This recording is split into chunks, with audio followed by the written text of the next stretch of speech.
Talvez um dos temas mais comuns e corriqueiros da literatura poética é a despedida. Quando pessoas, muitas vezes apaixonadas, se despedem umas das outras. Às vezes, no entanto, são amigos, conhecidos, pessoas que compartilharam a vida por um tempo e, pelas circunstâncias da existência, acabam indo para caminhos diferentes. Dentre os muitos poemas sobre separação e despedida, um de Vinícius de Moraes me chama a atenção, chama-se Soneto da Separação.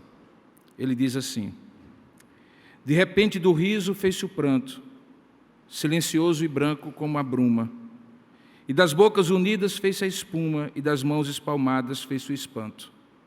De repente, da calma fez-se o vento, que dos olhos desfez a última chama, e da paixão fez-se o pressentimento, e do momento imóvel fez-se o drama. De repente, não mais que de repente, fez-se de triste o que se fez amante, e de sozinho o que se fez contente. Fez-se do amigo próximo o distante, fez-se da vida uma aventura errante. De repente, não mais que de repente. Não foi de repente porque estava previsto no propósito de Deus, mas mesmo depois de 3 anos convivendo com um grupo de irmãos, chegava a hora do apóstolo Paulo se despedir daquela igreja com quem ele mais conviveu. Não de repente, mas dentro de um propósito. Mas as emoções estavam muito claras e salientes. Eu convido você a abrir o texto da Palavra de Deus de Atos, capítulo 20, verso 13 e 24 a 24, onde nós iremos ler e expor a Palavra de Deus sobre o sermão da despedida, proferido por Paulo para os presbíteros da igreja presbiteriana de Éfeso. Não era presbiteriana, irmãos, brincadeira só. Diz assim a Palavra de Deus em Atos, capítulo 20, verso 13 a 24. Lucas começa a contar e diz assim: nós, porém, ele estava participando da ação, prosseguindo, embarcamos e navegamos para Assôs, onde devíamos receber Paulo, porque assim nos fora determinado, devendo ele ir por terra. Quando se reuniu conosco em Assôs, recebemo-lo a bordo e fomos a Mitilene. E dali, navegando no dia seguinte, passamos de fronte de Quios. No dia imediato tocamos em Samos e 1 dia depois chegamos ao porto de Mileto. Porque Paulo havia já determinado não apenas aportar em Éfeso, não querendo demorar-se na Ásia, porquanto se apressava com o intuito de passar o dia de Pentecostes em Jerusalém, caso lhe fosse possível. E de Mileto ele mandou a Éfeso chamar os presbíteros da igreja. E quando se encontraram com ele, disse-lhes: vós bem sabeis como foi que eu me conduzi entre vós em todo o tempo, desde o primeiro dia, vós bem sabeis como me conduzi entre vós em todo o tempo, desde o primeiro dia em que entrei na Ásia, servindo ao Senhor com toda a humildade, lágrimas e provações, que pelas ciladas dos judeus me sobrevieram, jamais deixando de vos anunciar coisa alguma proveitosa e de vos-la ensinar publicamente e também de casa em casa, testificando tanto a judeus como a gregos o arrependimento para com Deus e a fé em nosso Senhor Jesus Cristo. E agora, constrangido em meu espírito, vou para Jerusalém, não sabendo o que ali me acontecerá, senão que o Espírito Santo, de cidade em cidade, me assegura que me esperam cadeias e tribulações. Porém, em nada considero a vida preciosa para mim mesmo, contanto que eu complete a minha carreira e o ministério que recebi do Senhor Jesus para testemunhar o Evangelho da graça de Deus. Que Ele nos abençoe na ministração da sua palavra. Amém? Curva a sua cabeça por um instante, vamos pedir isso a Deus, a iluminação do alto, o entendimento e o discernimento que só Ele pode nos dar. Oremos.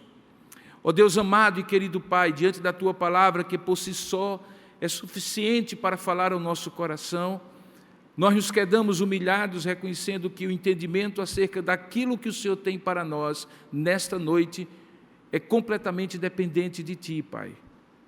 Que o nosso raciocínio, a nossa inteligência, a nossa capacidade não são suficientes para compreender a Tua palavra. Mas pelo Teu Espírito que habita em nós e que está nesse lugar, junto com o Pai e o Filho sendo louvado e adorado, derrama sobre nós a iluminação do alto para que possamos compreender aquilo que Tu mesmo deixaste registrado nesse texto. Oramos para que nada nos atraia mais do que a Tua palavra nesse momento em que estamos ministrando. Que nada nos distraia de Ti nem daquilo que Tu queres falar conosco, mas que neste lugar a Tua presença abençoadora seja suficientemente atraente para nos levar ao para a completa compreensão da Tua palavra. Fala ao nosso coração e aplica, é o que nós oramos em nome de Jesus. Amém. Paulo havia conhecido aquela igreja no final da sua segunda viagem missionária. Tinha passado por lá, nas chamadas regiões altas da Ásia Menor. Éfeso se tornaria a terceira cidade mais importante do ponto de vista cristão em todo o Império Romano. Depois da própria Jerusalém e depois de Antioquia, da Síria, de onde eles tinham sido enviados. Ali aconteceria, anos depois, um dos primeiros concílios universais, o concílio de Éfeso. Ali, 3 grandes homens se tornariam pastores, o próprio Paulo, depois dele Timóteo, e depois dele João, de onde ele certamente foi exilado, indo para a ilha de Pátimos, e onde se tornaram exilados, e por isso escrevera o livro de Apocalipse. Éfeso era importante por várias razões. As primeiras diziam respeito ao quão distante ela estava de Deus, antes da chegada do Evangelho. Ali estava o templo de Diana dos Efésios, uma das 7 maravilhas do mundo antigo. O culto atraía milhares de pessoas do império inteiro. Os textos anteriores, do capítulo 18 e 19, mostram como a mera entrada do Evangelho ali em Éfeso provocou uma revolução religiosa que acabou fazendo com que o próprio apóstolo Paulo e os outros tivessem que sair correndo diante do levante que aconteceu em praça pública, porque na medida em que alguns iam se convertendo e queimando em praça pública os seus livros de magia e de idolatria, o comércio local, como já expus aqui, se levantou por perder a condição econômica e financeira de sustento da cidade. Éfeso era importante porque era uma espécie de bastião da idolatria dentro do império. E quando Paulo, mas antes dele, quando Áquila e Priscila, saídos, corridos de Roma, por causa da perseguição do imperador Cláudio, chegam àquela cidade, o evangelho começa a penetrar de maneira muito profunda. Quando Paulo começa então a sua terceira viagem missionária, ele volta para aquela cidade e praticamente a terceira viagem missionária de Paulo se concentra na região de Éfeso. Éfeso se torna não apenas um lugar onde uma igreja é plantada, consolidada pelo ministério de Paulo, mas uma espécie de centro de difusão do Evangelho. Alguns entendem, por exemplo, que a carta que foi escrita para Éfeso, a carta aos Efésios e a carta aos Colossenses, na cidade de Colossos, onde também havia uma grande idolatria, são tão parecidas porque, de alguma forma, Éfeso e Colossos eram cidades sob o impacto da terceira viagem missionária de Paulo, quando ele dedica ali 3 anos de seu ministério. Nunca o apóstolo Paulo, antes nem depois, haveria de dedicar tanto tempo a uma cidade e tanto tempo a uma igreja. Ele dedicou-se muito, e 3 anos para o apóstolo, que muitas vezes ficava poucas semanas na cidade, era quase como 25 anos de pastorado hoje, nos dias atuais. Ali ele desenvolveu um ministério muito abençoado, que continuou, e se você quer ter uma ideia de quão abençoado ele foi, é só ir para o Apocalipse e ler lá a carta à igreja, ao anjo da igreja em Éfeso, uma das 7 igrejas do Apocalipse, e você verá a importância de Éfeso. Nesse momento em que, depois do tempo dedicado, Paulo tem plena consciência de que não vai mais ver aqueles irmãos, de que ele estaria se despedindo para nunca mais estar em Éfeso, como de fato nunca mais esteve. Escreveria depois uma carta, mas pessoalmente jamais estaria de novo ali. Acontecem algumas coisas interessantes que ele deseja expressar na forma de um sermão, de um discurso de despedida.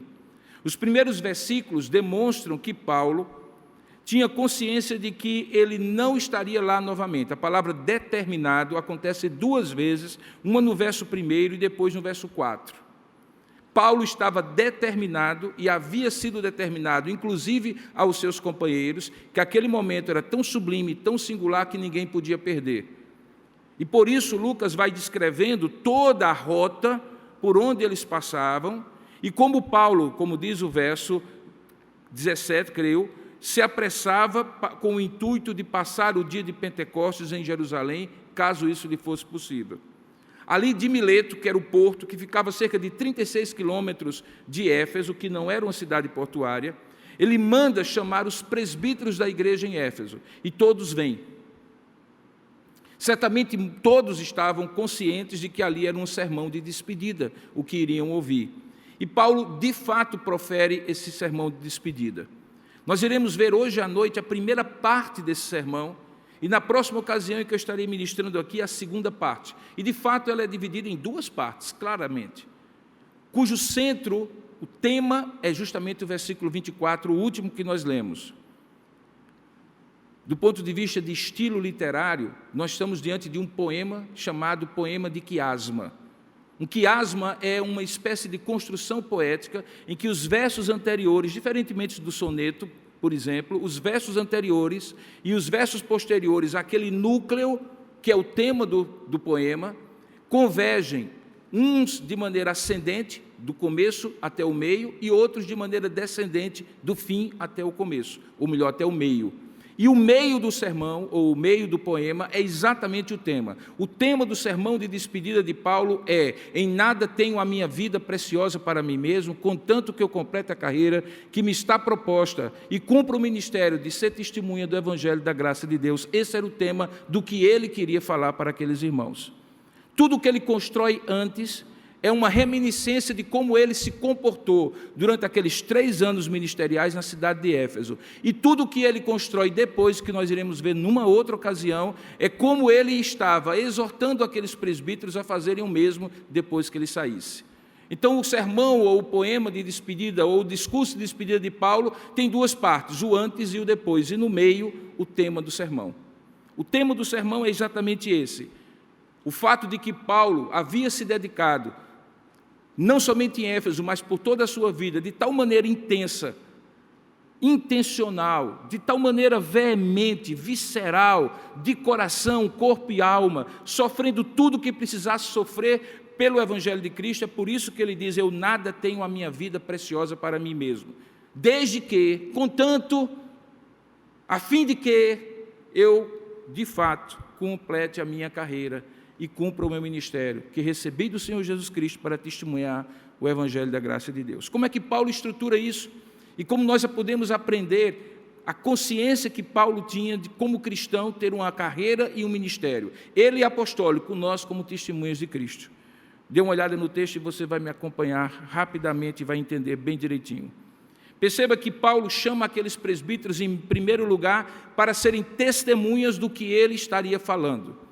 É muita coragem de um homem, depois de 3 anos de convivência com um grupo de presbíteros, que estavam na sua intimidade porque caminhavam com ele, alguns deles eram filhos da fé de Paulo, tinham caminhado com ele, crescido com ele espiritualmente, sido escolhidos como presbíteros, que agora, depois de 3 anos, ele diz assim: vós bem sabeis.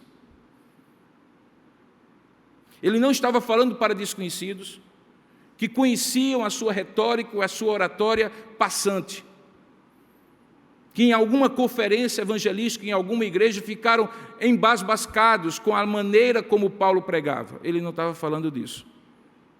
Ele chamava como testemunha aquelas pessoas que tinham convivido dia a dia com ele, que conheciam seus defeitos, certamente, mas também conseguiam reconhecer as suas virtudes, que sabiam a intensidade com que aquele homem se dedicava ao Evangelho, e que, portanto, eram excelentes testemunhas, como todas as testemunhas são excelentes, se forem fiéis ao que veem e ao que ouvem.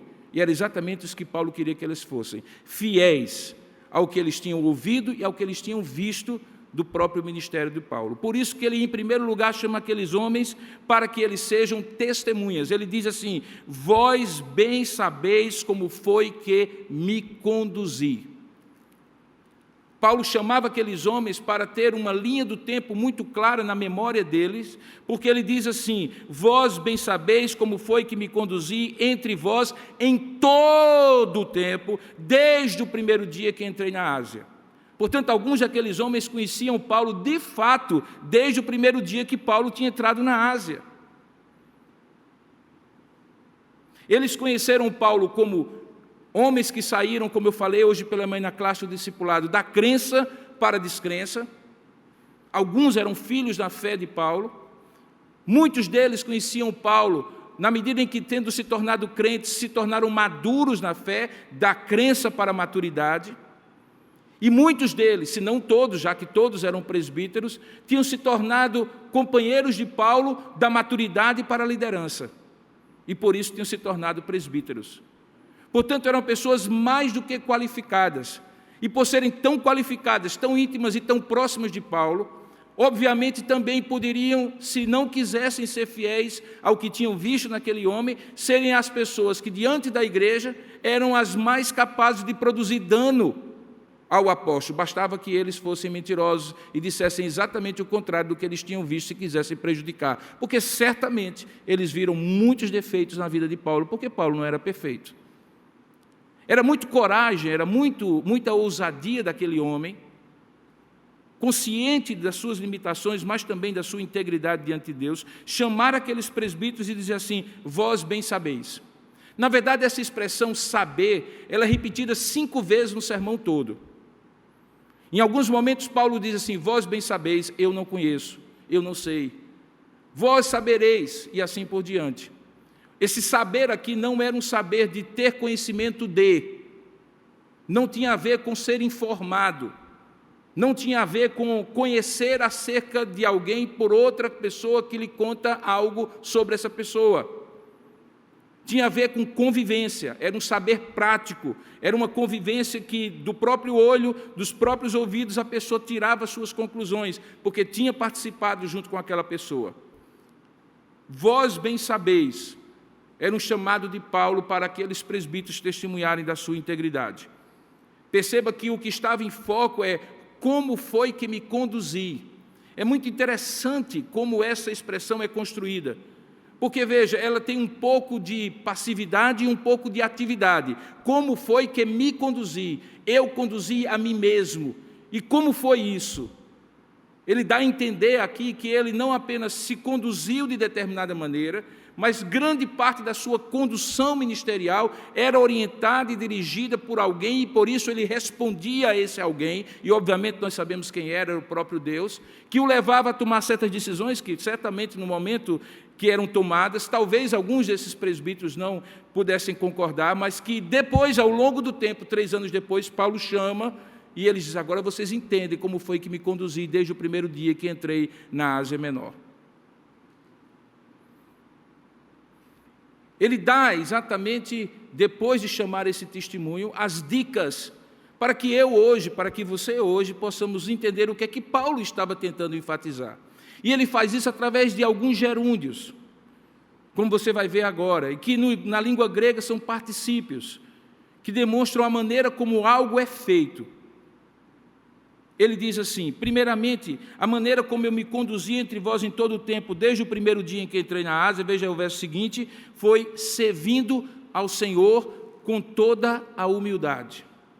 A marca de Paulo era a marca de um servo. Paulo entendia que o seu ministério era um ministério de serviço. Ele lembrava que Jesus, no momento mais importante de despedida também dos seus discípulos, lembra? Ele começou lavando os pés dos seus discípulos na hora da última ceia. Ele entendia que um verdadeiro líder é um verdadeiro líder que se desgasta e serve por aqueles que ele lidera. E não necessariamente que manda e fica no conforto do seu lugar, da sua acomodação, como um general no centro de comando, enquanto os soldados estão na guerra. Não. Paulo entendia e dizia claramente: vocês bem sabeis, vocês bem sabem Como foi que eu me conduzi desde o primeiro dia? E como foi que eu me conduzi desde o primeiro dia? Foi servindo ao Senhor com toda a humildade. A marca de um líder como Paulo é a humildade, o serviço humilde. Porque o próprio Senhor Jesus, e Paulo não estava presente, mas certamente foi ensinado pelo próprio Senhor Jesus, lembrou aos seus discípulos, depois de lavar os seus pés, as seguintes frases: vocês me chamam de mestre e Senhor, e eu sou. Mas se eu sou mestre e Senhor, fiz o que fiz convosco, vós sereis de fato meus servos, se fizerdes o mesmo. E a partir daquele momento, aqueles homens entenderam que liderar é servir. Não é ter domínio sobre, não é ter controle sobre, é servir. Muitos séculos depois, alguém criou a expressão líder-servo e vendeu milhões de livros, como se estivesse descobrindo a roda. Mas Jesus, milhões de tempos antes, já ensinara que liderar é servir. A primeira marca daquilo que Paulo havia chamado os seus discípulos, que eram presbíteros agora, para testemunharem, era a marca do serviço com humildade. E se há alguma coisa que marca qualquer líder eficaz dentro do reino de Deus, é servir com humildade. Depois ele diz que, além da humildade, isso implicava em alguns momentos servir ao Senhor com todas as lágrimas e provações. E ele se referia a algo específico, a oposição que ele enfrentou continuamente no seu ministério. Ele coloca da seguinte maneira: que pelas ciladas dos judeus me sobrevieram. Era um homem acostumado ao antagonismo, à oposição, ao fogo cerrado daqueles que, sendo seus irmãos de sangue, tinham se tornado inimigos por conta da fé em Cristo.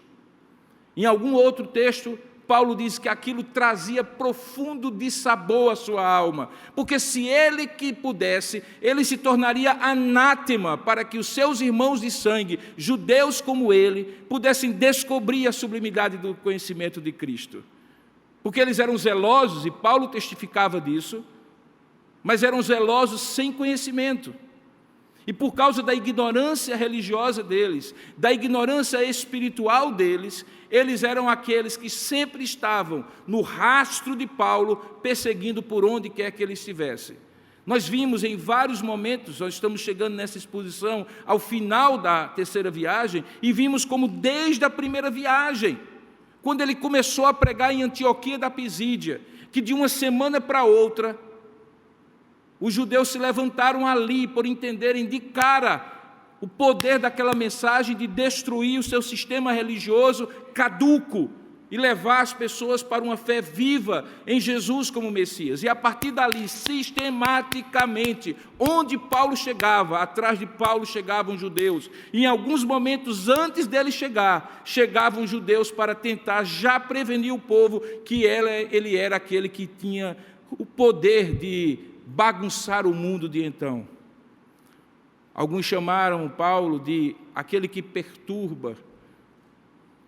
Por isso ele diz: olha, a marca que eu gostaria que vocês se lembrem de mim é que desde o primeiro dia que eu me conduzi entre vós, em todo o tempo que entrei na Ásia, isso se caracterizou por um serviço ao Senhor com toda a humildade, por um serviço ao Senhor com lágrimas e provações que pelas ciladas dos judeus me sobrevieram. Mas ele dá uma segunda característica por meio de um segundo gerúndio, que é uma espécie, aqui no texto, de advérbio de modo. Como ele fazia isso? Segundo, jamais deixando de vos anunciar coisa alguma proveitosa e de vos-la ensinar publicamente também de casa em casa. Pense num homem que se dedicava àquilo que Deus o capacitava a fazer, anunciar e ensinar, anunciar e ensinar, anunciar e ensinar. Paulo era uma máquina falante do Evangelho, um proclamador em todo o tempo, alguém que não perdia tempo. Veja a amplitude do seu ministério. Ele anunciava publicamente, mas também de casa em casa. Depois ele vai dizer que não tinha limites, nem étnicos e religiosos. Ele proclamava tanto a judeus como a gregos também. O ministério de Paulo, embora operasse milagres, como nós vimos hoje na ressurreição de Eutico, no sermão da manhã, No entanto, o ministério de Paulo era centrado na palavra, porque ele proferia aquilo que ele cria, e ele cria que o evangelho é o poder de Deus para a salvação de todo aquele que crê, primeiro do judeu, também do grego. Portanto, se tinha um tema na boca de Paulo, esse tema era o evangelho. Ele diz para aquele que haveria de sucedê-lo: prega a palavra, insta, quer seja no tempo ou fora de tempo, em toda forma. Hoje eu vi um pequeno trecho de uma mensagem do reverendo Hernandes Dias Lopes, onde ele fazia a seguinte exortação à igreja, que eu transmito para vocês hoje: que nos tempos em que cada vez mais o mundo é hostil à mensagem do evangelho, que muitas vezes de modo presencial e físico nós somos impedidos de estar nos lugares e pregar o evangelho livremente, e isso vai sem dúvida alguma crescer, Deus está abrindo janelas, e ele falava das janelas do mundo internautico, do mundo online, das redes sociais, e aí ele exorta e diz assim: redima as suas redes sociais para que elas sejam canais de proclamação do evangelho, como Paulo fazia pessoalmente, porque enquanto o mundo se fecha, ninguém consegue fechar a internet. E aí nós temos a oportunidade sublime, queridos irmãos, de aproveitar aqueles 3 ou 4 minutos, alguns 3 horas, que gastamos diante do celular, do computador, do iPad ou qualquer outro instrumento ligado à internet, e ao invés de estarmos proclamando aquilo que precisa ser proclamado e que só a igreja de Cristo pode proclamar, acabamos compartilhando todo tipo de coisa boa e ruim e entrando no jogo sujo de uma internet usada para o mal e não para o bem. Paulo, se estivesse hoje, diria assim: eu jamais deixei de vos anunciar coisa alguma proveitosa, de vos ensinar publicamente no Facebook, no Instagram, no LinkedIn, tudo que há de oportunidade, e também de casa em casa, nos grupos de WhatsApp. O que Paulo estava dizendo é que, a tempo ou fora de tempo, o seu ministério, o seu foco, era o foco de anunciar e ensinar. Ah, irmãos, que coisa gloriosa é quando você tem uma mensagem que pode transformar a vida de alguém, um aviso que pode livrar essa pessoa do mal, uma mensagem que pode direcionar e transformar a vida da pessoa. Que coisa horrível é quando você, sabendo o remédio para uma enfermidade, você fecha a sua boca, uma solução para um problema, e você não compartilha. Paulo dizia: vós bem sabeis, presbíteros, desde o primeiro dia que eu estive naquela cidade de vocês, na Ásia, quando eu entrei ali, que eu servi ao Senhor com toda a humildade, lágrimas e provações, mas eu também nunca deixei de vos anunciar coisa alguma proveitosa e de vos ensinar publicamente, e também de casa em casa. Paulo usa 2 verbos que complementam o seu ministério. O verbo querissô, que significa proclamar como um arauto do rei, dizendo que o rei está chegando, que o rei está organizando o seu reino, que o rei é Jesus, e outra palavra, didascô, que significa ensinar, explicando de maneira mais detalhada aquilo que ele proclamou. E é exatamente esse o ministério da igreja. Certamente a igreja pode fazer muitas coisas, mas só a igreja pode proclamar e ensinar acerca do evangelho do reino. E por isso cabe a nós esse mistério. Ele nos chama de igreja, coluna e baluarte da verdade. E é isso que nós devemos fazer. O que Paulo fez e chamava os presbíteros para testemunhar, é aquilo que nós precisamos fazer e sermos testemunhas uns dos outros do que está sendo feito.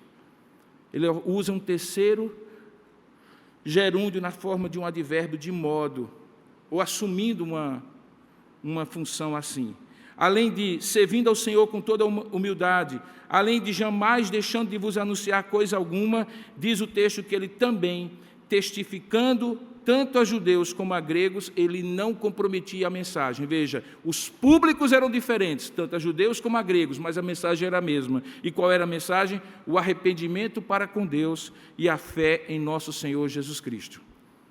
Eu tenho descoberto, irmãos, que quanto mais concentrada seja a sua mensagem, naquilo que é essencial, naquilo que é a essência do Evangelho, provavelmente mais poderosa será a sua palavra.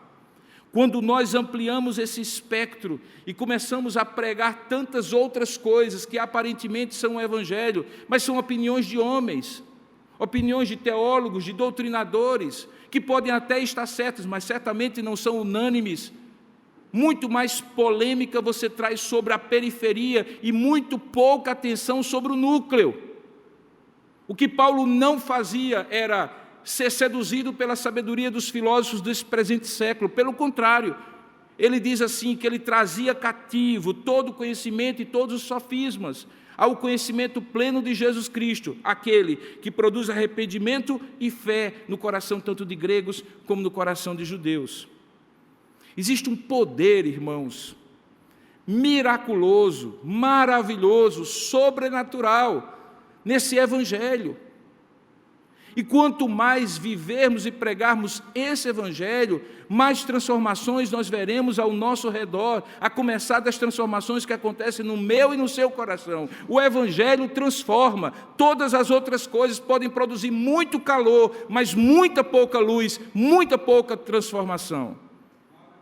É o evangelho que transforma.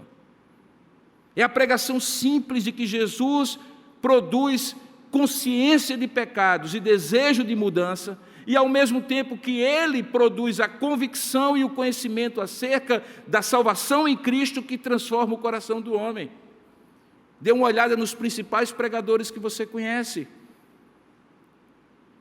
Eles são simples em enfatizar a simplicidade do evangelho, porque já descobriram há muito tempo que o evangelho transforma todo o restante. Talvez não, talvez sim, mas talvez não. E na dúvida, eles focam no evangelho. Paulo focou no evangelho. E é curioso que ele focava no evangelho, na sua pregação, tanto a pessoas que mal conheciam acerca de Jesus, como a pessoas que conheciam há muito tempo Jesus, mas que precisavam ser relembradas. É o que Tim Keller fala de pregar o evangelho para o próprio coração. Eu contei hoje pela manhã a experiência que eu tive ontem, de pregar para mais de 1000 adolescentes num teatro, no auditório Rui Barbosa, lá no Mackenzie, e imaginar no meu coração que muitos daqueles meninos e meninas, adolescentes ainda, não deveriam ser assumidos como sendo crentes simplesmente porque estavam vindo de caravanas de igrejas do estado de São Paulo todo. E aí eu contei o meu testemunho do que aconteceu comigo no dia 11 de agosto de 1980, em Campina Grande, quando Jesus encontrou o meu coração, ainda tão jovem, mas vazio de sentido e de propósito, e ele transformou minha vida há 42 anos. Contar essa história é pregar o evangelho para mim mesmo, toda vez que eu relembro dela, e reforçar a fé e dizer assim, não foi em vão, é verdade ainda hoje, e ao mesmo tempo, é um testemunho poderoso para meninos de 10, 15, até 20 anos que estavam lá, e ao mesmo tempo dizer, assim como vocês, aos 15 anos de idade, eu encontrei Jesus. Porque o evangelho tem poder, queridos irmãos, para fazer infinitamente além do que qualquer doutrinação, de qualquer natureza, e olhe que eu não sou contrário à doutrinação, eu sou um ministro presbiteriano que doutrina a igreja. Eu gosto de teologia, eu gosto de hermenêutica, de debates apologéticos, mas se eu tiver que tirar tudo isso da minha frente, para em poucos segundos, em poucos minutos, deixar uma mensagem que transforma a vida de alguém, essa mensagem será sobre o arrependimento e a fé em Jesus Cristo, porque isso transforma. Isso é que muda a pessoa. De modo que Paulo claramente relembra aqueles presbíteros e dizendo assim, vós bem sabeis, lembrem-se das inúmeras vezes, 3 anos de convivência intensa, irmãos. Eles tinham sim, sem dúvida alguma, muitas memórias. E Paulo diz assim, lembrem, eu servi ao Senhor com toda a humildade. Eu jamais deixei de anunciar coisa alguma proveitosa e de vos ensinar.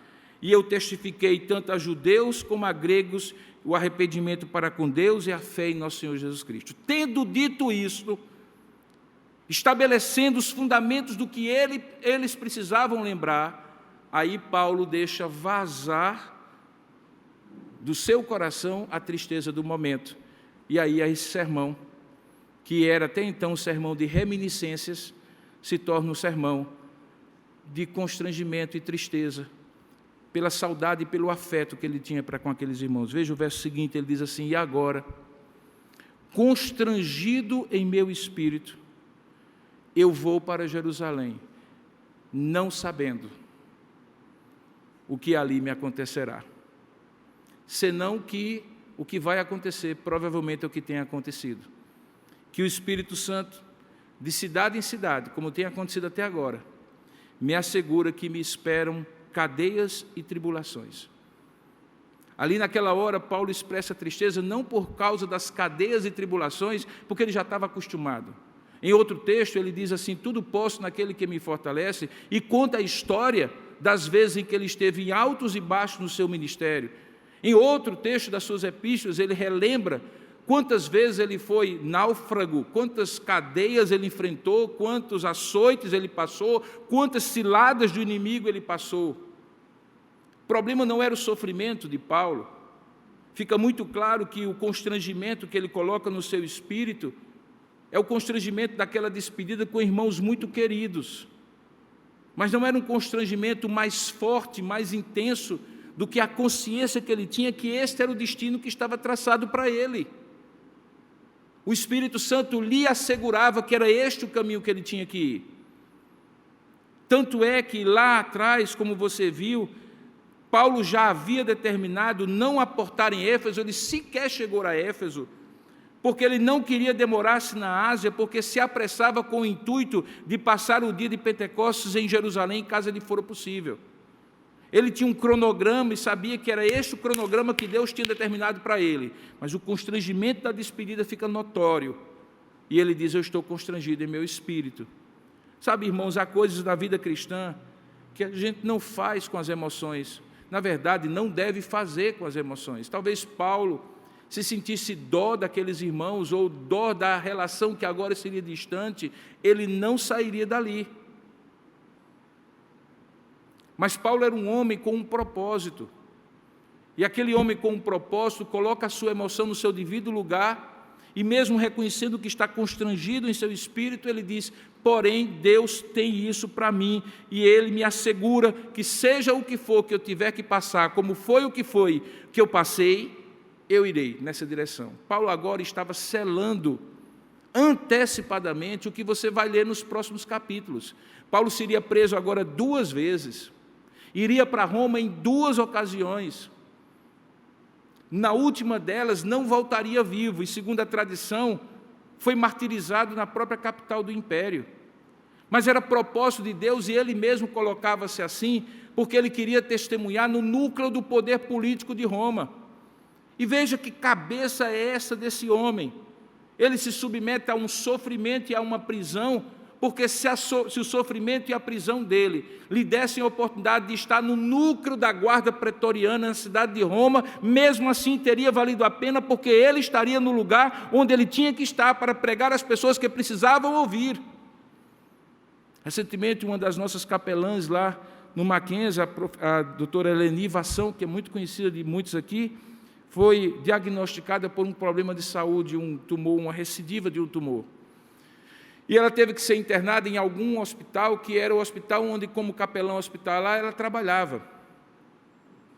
E ela me testemunhou recentemente dizendo o seguinte: reverendo, uma das coisas mais bonitas que eu vi foi Deus cumprindo em mim, em parte, aquilo que Ele cumpriu em Paulo, que Ele me levou para dentro daquele hospital, não apenas para me curar, e o tratamento tem dado um bom resultado sobre ela, mas principalmente para que ali eu pudesse ver o outro lado do meu trabalho. Eu, capelã, cuidando de enfermos, agora eu, enferma, sendo cuidado por capelãs, médicos e profissionais de saúde. E ali ter a oportunidade de testemunhar na prática aquilo que eu ensino para as pessoas que elas devem praticar, como pacientes, a fé, a esperança, a resiliência. Agora era eu que tinha que praticar a fé, a esperança e a resiliência.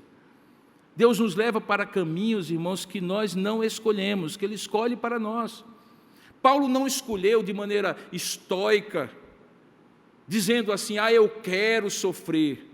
Mas ele estava disposto a sofrer. Como eu costumo dizer, Deus não nos criou para o sofrimento, mas frequentemente usa o sofrimento para nos recriar. Ele não destina para nós um sofrimento, mas Ele utiliza o sofrimento para nos fazer pessoas de um caráter mais firme e maduro. E Paulo tinha isso em mente, e mais do que isso, ele tinha o sofrimento como uma forma de testemunho.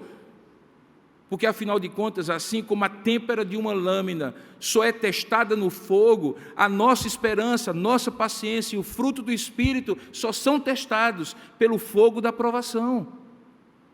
É ali que o metal se demonstra sólido, resistente, resiliente, capaz de cumprir a sua função.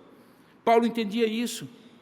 E mesmo que o Espírito Santo lhe assegurasse que de cidade em cidade lhe esperariam cadeias e tribulações, ele então chega ao cúmulo, ao ápice do seu raciocínio. Tudo isso porque eu não considero em nada a vida preciosa para mim mesmo, contanto que eu complete a minha carreira e cumpra o ministério que recebi do Senhor Jesus Cristo para testemunhar o Evangelho da graça de Deus. Esse era o tema, a paixão de Paulo em seu ministério. Ele era um homem em missão. Hoje é mais fácil encontrar homens em omissão. Paulo era um homem em missão. Era um homem com um propósito muito claro. Ele fala de dois aspectos do ministério: uma carreira e o próprio ministério. A palavra que ele usa aqui para ministério é a palavra serviço.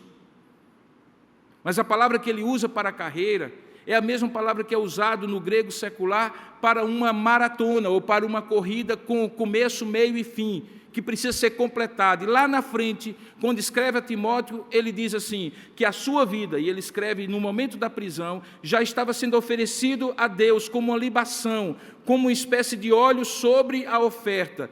E aí ele diz assim: completei a carreira, cumpri o ministério, guardei a fé. Ali ele podia dizer aquilo que ele professou aqui. No final ele disse exatamente isso. Quando lá em Éfeso eu falei, em nada tenho a minha vida preciosa para mim mesmo, hoje eu sei que eu cumpri meu ministério, que eu completei a carreira, que eu guardei a fé. Já estou pronto para ser oferecido pelo Senhor, ou ao Senhor. Queridos, essa parte do sermão é uma parte muito importante, porque esse homem vai modelar caráter desses presbíteros. Quando ele, a partir do verso 25, quando nós formos ministrar a próxima vez o restante desse sermão, você vai ver que Paulo diz: agora vocês, não apenas é com vocês, mas eu vou dar algumas recomendações e exortações práticas para que vocês façam como eu fiz, para que vocês sejam o que eu fui, para que vocês cumpram o ministério como eu cumpri. Você consegue compreender que se Paulo tivesse feito o inverso e começado a dizer assim: olha gente, eu estou me despedindo e eu quero deixar algumas exortações para vocês, e desse uma lista de coisas que os presbíteros que agora iriam assumir a igreja teriam que fazer, não teria o mesmo poder e a mesma eficácia de Paulo primeiro lembrar a eles o que é que ele tinha sido e o que é que ele tinha feito. Vocês conseguem compreender que o exemplo de Paulo aqui arrasta e mobiliza aqueles presbíteros? Dá o frame, a espécie de moldura para que eles entendam o que é que se espera deles, a partir daquilo que Paulo foi e Paulo fez. É porque existe um poder, irmãos, no testemunho verdadeiro, que arrasta muito mais do que o ensino eloquente. Paulo poderia colocar isso em termos muito mais bonitos, muito mais belos, retoricamente irretocáveis. Mas Paulo preferiu dar um testemunho pessoal do que ele viveu por 3 anos com aqueles homens, e depois, diante desse testemunho, agora dizer: agora é com vocês, como nós vamos ver na próxima mensagem. Queridos, quando eu olho esse texto, eu vejo um tom de despedida que é diferente de todos aqueles poemas que eu mencionei no início. O que caracteriza na literatura poética a despedida? A tristeza, a saudade, a melancolia, às vezes o remorso por coisas não vividas, às vezes a ilusão de tentar reviver aquilo que já não é mais possível, de modo que toda canção de despedida, todo poema de despedida, bem que poderia ser musicado em tom menor, de tal maneira que a tristeza domine o ambiente e o sentimento, mas aqui não. Eu já li esse texto dezenas de vezes, e eu não consigo ver, a não ser nessas expressões, e estou constrangido em meu espírito, que logo são tomadas por um voluntariado muito forte de Paulo. Eu não consigo ver tristeza aqui, eu consigo ver consciência daquele momento de passagem, Eu consigo ver foco naquele homem que olhava as suas reminiscências, não como coisas que ele queria reviver e dizia, nunca mais vou passar por isso. Não, passaram, foram importantes, marcaram a sua vida, servem de modelo para os seus presbíteros, para os seus líderes. No entanto, é passado. Agora eles precisam compreender que é com eles. Em nada tenho uma minha vida preciosa para mim mesmo, porque eu tenho uma carreira, essa carreira me leva para Jerusalém. Em nada tenho a minha vida preciosa para mim mesmo, porque eu tenho um ministério, esse ministério me leva para Jerusalém. E aí ele dizia para aqueles presbíteros, no próximo sermão veremos isso, agora é com vocês. Não havia melancolia nem tristeza. Certamente Paulo, se colocasse isso numa linguagem mais poética, não seria tão famoso como Vinícius de Moraes no quesito poesia melancólica de despedida. Não.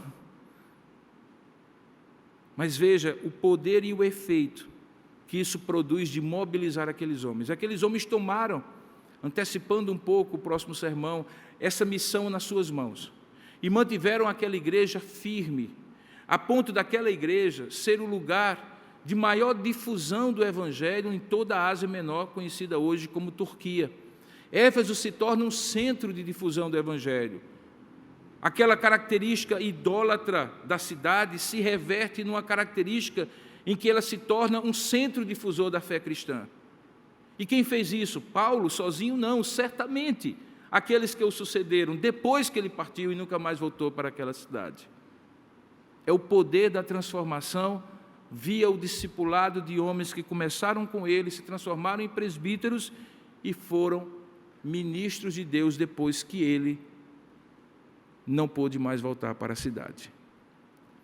Queridos, hoje nós comemoramos o dia do presbítero. E não por escolha minha. Pode ter certeza que não foi. Não por cronograma meu, porque o cronograma era outro. Eu estou expondo o livro de Atos, vocês sabem disso. Veio a calhar que justamente esse texto estivesse no dia do presbítero. E eu quero agradecer a Deus, como pastor dessa igreja, nos 22 anos que ela existe, pelos presbíteros que Deus colocou nesta igreja. A igreja presbiteriana pode funcionar sem pastor, não sei se vocês sabem disso, mas não pode funcionar sem presbítero. O presbitério pode designar um pastor, de modo que eu, Andrew e Kilven, poderíamos ser apenas pastores designados para fazer os atos pastorais, aquilo que é prerrogativa exclusiva do pastor, batizar, celebrar a Santa Ceia e dirigir o conselho, como presidente. Eu já fui pastor designado por um presbitério numa cidade aqui da Paraíba, em que eu ia lá somente para fazer isso. No dia a dia eram os presbíteros que tocavam, porque o sistema presbiteriano é o sistema de presbíteros. Tanto é que uma igreja pode ser organizada sem pastor, mas não pode ser organizada com menos de 2 presbíteros. A razão disso é porque, no nosso sistema, os presbíteros é quem, de fato, juntamente com o pastor, se o pastor for efetivo ou designado como evangelista, representam a permanência da sã doutrina na igreja, o cuidado do rebanho e a representação de Deus para o rebanho e do rebanho para com Deus, na medida em que o rebanho é quem os elege.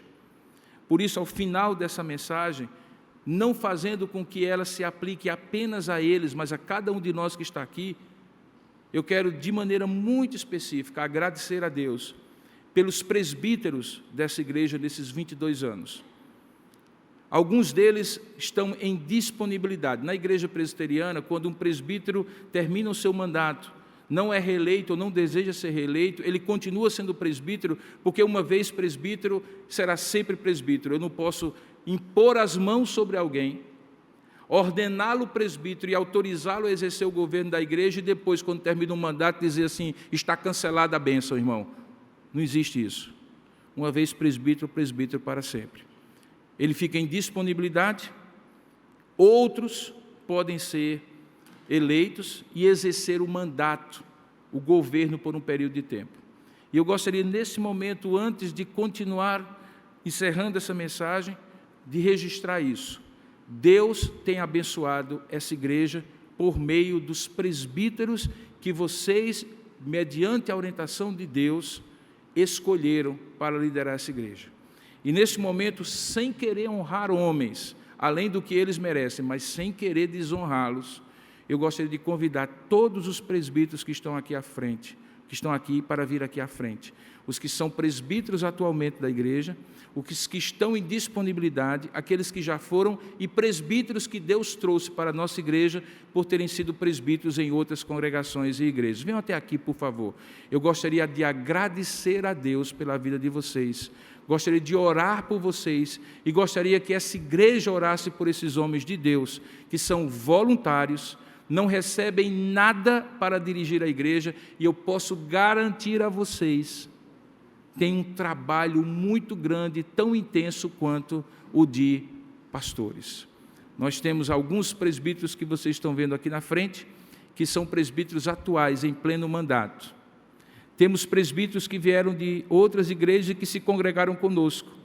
Um dia desse eu fui calcular a quantidade de presbíteros em disponibilidade e descobri que nós tínhamos 11 presbíteros em disponibilidade como membros da igreja. E eu fiquei muito feliz, porque um presbítero que sabe qual é a luta de uma igreja e resolve se congregar numa igreja, é porque ele acha que essa igreja é séria. Então, quando 11 presbíteros de outras igrejas se congregam conosco, eles sabem de uma maneira muito criteriosa o que é o melhor para essa igreja, e eles, quando decidem, nos honram muito. E nós temos presbíteros que atualmente estão exercendo o ministério. Eu gostaria de aproveitar o momento em que nós vamos orar por eles, de também lembrá-los. No próximo dia 21, nós vamos mais uma vez diante de Deus escolher presbíteros para nós. Essa escolha precisa ser muito criteriosa, precisa ser usada por Deus, e Deus se revelará e manifestará a sua vontade na escolha que será feita. Por isso nós somos tranquilos de que os presbíteros que Deus escolher serão aqueles presbíteros que, pelo período de 5 anos, junto com os que ainda estão em mandato, dirigirão essa igreja. Mas nesse momento, eu quero olhar para cada um deles e dizer muito obrigado pelo serviço que vocês têm feito nessa igreja. Muito obrigado pelo serviço que vocês já fizeram em outras igrejas. Vocês têm sido bênção para nós. Vocês são as colunas dessa igreja e nós queremos honrá-los, agradecendo a Deus pela vida de vocês. Eu gostaria que a igreja toda ficasse de pé e nós orássemos nesse momento e pedíssemos a bênção de Deus por esses homens, por suas esposas, por seus filhos, por suas famílias. Que Deus abençoe esses homens. No próximo sermão, vocês ouvirão o que Paulo disse aos presbíteros de Éfeso. E aí, não será dia do presbítero, mas será sempre um momento de reflexão. Vamos orar juntos. Ó Deus amado e querido Pai, muito obrigado por hoje nós podermos, no meio do culto do Senhor, honrarmos aqueles homens que estão conosco dirigindo essa igreja, alguns deles desde o início dela, alguns mais recentemente, outros que o Senhor trouxe de outros lugares para junto conosco se congregarem e se tornarem membros. Nós reconhecemos esses homens como os homens do Senhor, falhos, imperfeitos como este pastor que te fala, mas também cheios da virtude do Teu Espírito Santo, do desprendimento e da disposição de Te servir. Põe a Tua mão sobre a vida deles, honrando-os diante da Tua igreja. Põe a Tua mão diante deles, ó Deus, suprindo todas as suas necessidades materiais, emocionais e espirituais. Põe a Tua mão sobre eles, fazendo-os instrumentos, ó Pai, do ministério desta igreja, e onde quer que eles estejam nas suas vidas profissionais e pessoais, sendo instrumentos Teus no mundo, Pai. Toma conta de suas famílias, dá-lhes a Tua graça para lidar, ó Deus, com as lutas próprias de cada um de nós e, ao mesmo tempo, manter a disposição de Te servir com sacrifício e com abnegação. Ó Deus, dá para eles redobrada honra, especialmente aqueles que se afadigam na palavra, e porque eles são dignos dessa honra, a Tua igreja ora por eles e os abençoa, honrando-os diante de Ti e diante de nós mesmos. Dá a Tua bênção aos Teus filhos, em nome e para a glória do Senhor Jesus. Amém e amém. Podemos sentar. Muito obrigado. Deus abençoe vocês. Feliz dia do presbítero para cada um de vocês.